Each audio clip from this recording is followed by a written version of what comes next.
रंगापुर नाम का एक गांव था जहां रामानुज लोहार का परिवार रहता था।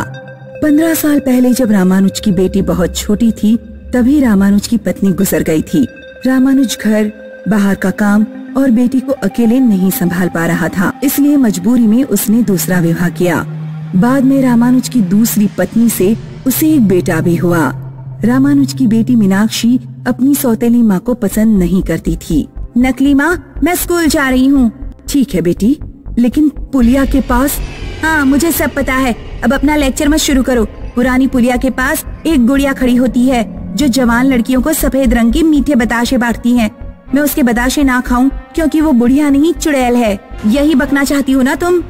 हाँ बेटी, मैं तुम्हारी सुरक्षा के लिए कह रही थी। तुम अपनी और अपने बेटे की सुरक्षा की चिंता करो, मेरे लिए मेरे पापा हैं। मीनाक्षी ने जोर से दरवाजा बंद किया और अपने स्कूल चली गई। रामानुज मीनाक्षी के ऐसे व्यवहार से परेशान था। उसकी कोशिश थी कि किसी तरह मीनाक्षी और लक्ष्मी प्यार से रहे, लेकिन वो मीनाक्षी के व्यवहार में कोई बदलाव नहीं ला पाया। मीनाक्षी घर में गुस्से में रहती थी, लेकिन घर से बाहर निकलते ही उसका व्यवहार सामान्य हो जाता। अरे ओ सुमन, बड़ी तेजी से भागी जा रही है। रुको, मैं भी आ रही हूँ, जल्दी आओ। मैं भी लेट हूँ और तुम भी लेट हो, प्रिंसिपल मैम डांटेंगी। प्रिंसिपल मैम की ऐसी की तैसी, एक थप्पड़ लगाऊंगी उनको। स्कूल से लौटते समय भी मीनाक्षी सुमन के साथ ही लौटा करती थी। तुझे पता है, पल्ले टोला वाली सोनम ने कल अपने भाई की गर्दन काट दी। गांव के लोग कह रहे थे कि उसके अंदर डायन घुस गई है।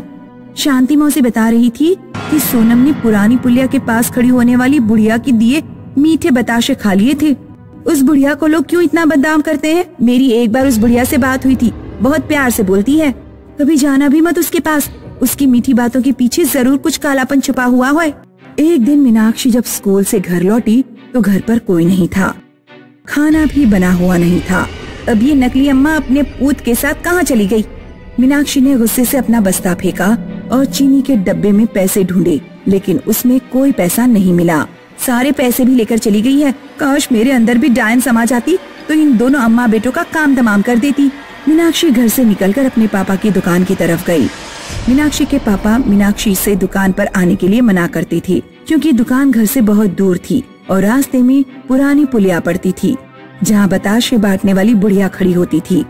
मीनाक्षी जब पुलिया के पास से गुजर रही थी तो उसे वही बुढ़िया दिखाई। आओ बेटी, मेरे पास आओ, मेरे मीठे बताशे खाकर जाओ। और बेटी, आ जाओ, मेरे पास आओ। मीनाक्षी को भूख लग रही थी और उसे मीठी चीजें पसंद थी। वो बुढ़िया के पास चली गई। अम्मा, मेरे पास पैसे नहीं हैं, फ्री में खिलाओगी तो खा लूंगी। पैसे मैं किसी से नहीं मांगती, भूखे लोगों का पेट भरने में मुझे संतुष्टि मिलती है। तुम बहुत सुंदर हो, क्या नाम है तुम्हारा? बुढ़िया की मीठी बातें मीनाक्षी को भा गईं। वो अपने पापा की दुकान भूलकर बुढ़िया के साथ चल दी। बुढ़िया ने मीनाक्षी को आधे किलो बताशे खिला दिए और उसे अपनी कोठरी में बिठा दिया। बताशे खाने के बाद मीनाक्षी का सिर घूमने लगा। उसने देखा कि बुढ़िया का रूप बदल गया है और वो एक भयानक चुड़ैल बन गई है। डरो मत मीनाक्षी रानी, अब तुम पूरी तरह मेरे कब्जे में हो। मेरे बताशे खाकर तुम्हारे अंदर मेरे जैसी शैतानी शक्ति आ गई होगी। अब तुम कम से कम 3 सर काट के लेकर आओ, फिर अंत में मैं तुम्हारा सिर काट दूंगी। सम्मोहित हुई मीनाक्षी अपने घर पहुंची। उसकी माँ ने पूछा, मीनाक्षी कहाँ चली गई थी? पहले ये बताओ, तुम कहाँ चली गई थी? सोनिया की आज तबीयत बिगड़ गई थी, उसी को लेकर मैं डॉक्टर के पास गई थी। मैंने तुम्हारे लिए खाना बना दिया है, अगर भूख लग रही हो तो खा लो। मुझे भूख नहीं है। मीनाक्षी अपने बिस्तर पर जाकर सो गई। रात में जब सारे लोग सो गए तो मीनाक्षी उठी।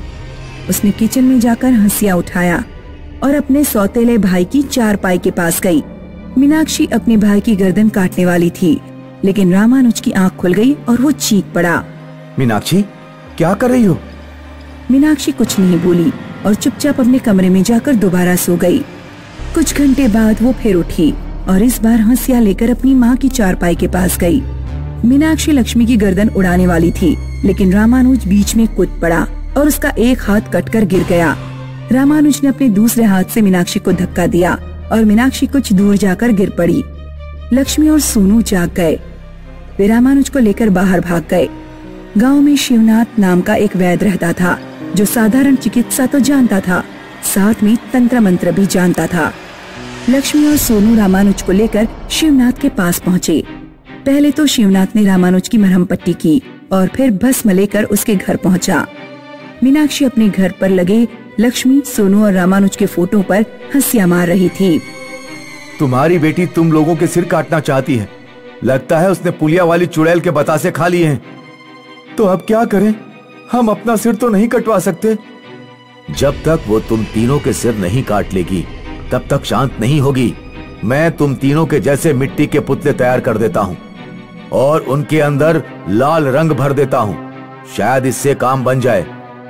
शिवनाथ ने 3 पुतले तैयार कर दिए जो बिल्कुल रामानुज, लक्ष्मी और सोनू जैसे दिख रहे थे।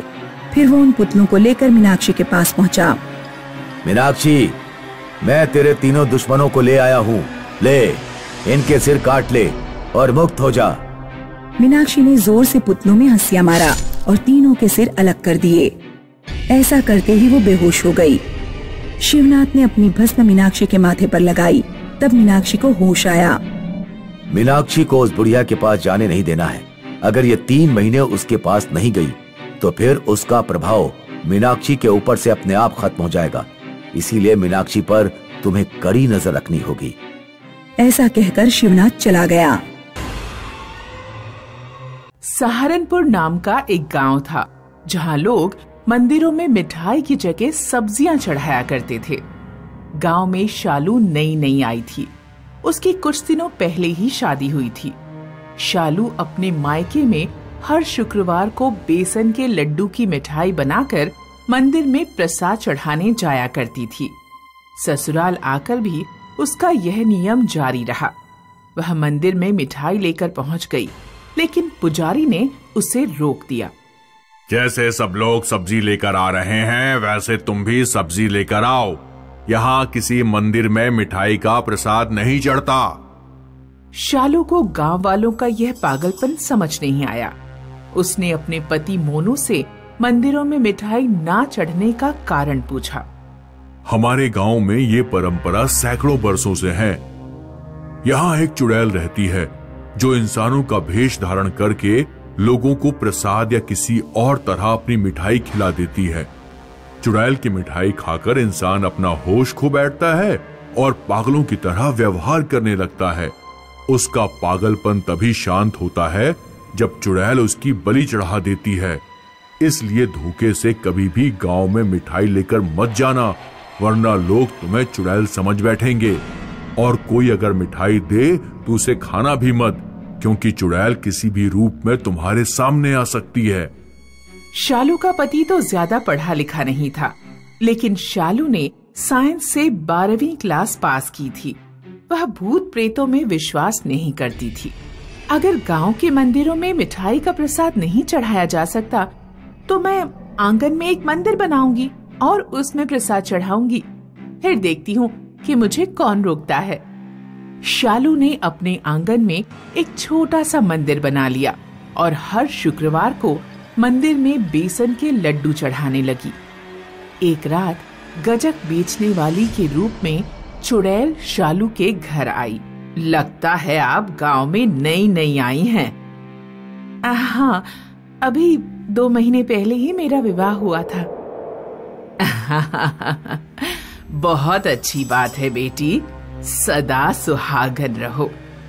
क्या तुम हर शुक्रवार को मिठाई चढ़ाती हो? हाँ, गांव वाले चुड़ैल से डरते होंगे, लेकिन मैं नहीं डरती। धीरे धीरे गांव में भी खबर फैल चुकी थी कि मोनू की नई बहू अपने घर पर मिठाई का प्रसाद चढ़ाती है। गांव वालों का भी डर कम होने लगा। फिर एक दिन चुड़ैल ने शालू का रूप धारण किया और शालू के पड़ोस वाले घर में अपनी मिठाई लेकर गई। कल्पना, मैं प्रसाद लेकर आई हूँ, लो इसे खा लो। मम्मी ने मिठाई खाने को मना किया है। मम्मी अनपढ़ है, तुम तो पढ़ी लिखी हो। मिठाई खाने में भला कैसा डर? देसी घी की बनी हुई है, देखो इनसे कितनी बढ़िया खुशबू आ रही है। स्वादिष्ट मिठाई देखकर कल्पना से रुका नहीं गया और उसने चुड़ैल की मिठाई खा ली। कुछ देर बाद जब कल्पना की माँ घर लौटी तो उसने देखा कि कल्पना ने एक कुत्ते को मार डाला है।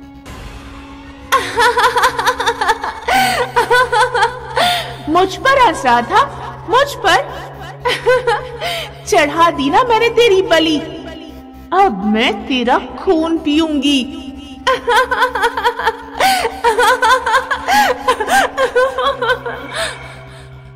कल्पना, क्या बकवास कर रही है?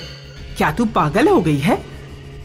हाँ बुढ़िया, मैं पागल हो गई हूँ, और अगर तूने मुझे कुछ भी करने से रोका तो जैसे मैंने कुत्ते का गला घोटा वैसे ही तेरा भी घोट दूंगी।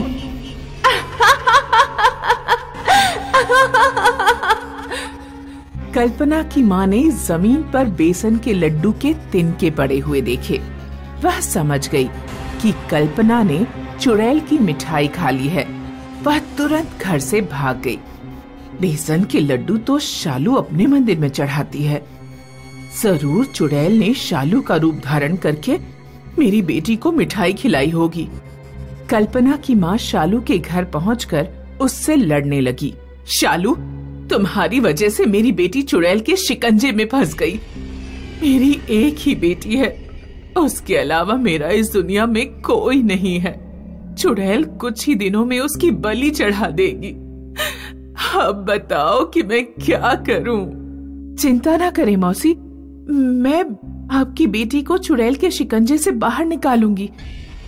शालू जानती थी कि चुड़ैल कभी न कभी कल्पना को लेने जरूर आएगी। शालू कल्पना के पास गई।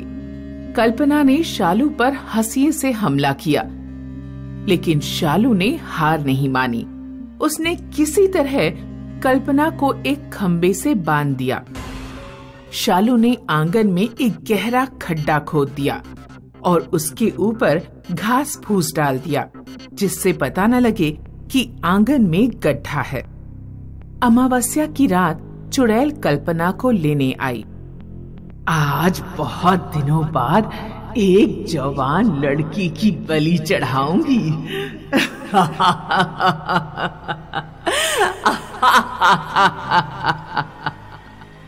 चुड़ैल जैसे ही कल्पना की तरफ बढ़ी, वह गहरे गड्ढे में जा गिरी। शालू ने गड्ढे में फेविकॉल भर रखा था। गड्ढे में गिरते ही चुड़ैल फेविकॉल में चिपक गई। वह हाथ पैर कुछ भी नहीं हिला पा रही थी। शालू ने हनुमान पर चढ़ाया गया प्रसाद जबरदस्ती चुड़ैल के मुंह में डाल दिया। हनुमान का प्रसाद चुड़ैल के मुंह में जाते ही चुड़ैल जलकर राख हो गई। चुड़ैल के मरते ही कल्पना का पागलपन बंद हो गया और वह पहले की तरह नॉर्मल हो गई। गांव के लोगों ने चुड़ैल से मुक्ति दिलाने के लिए शालू को धन्यवाद दिया।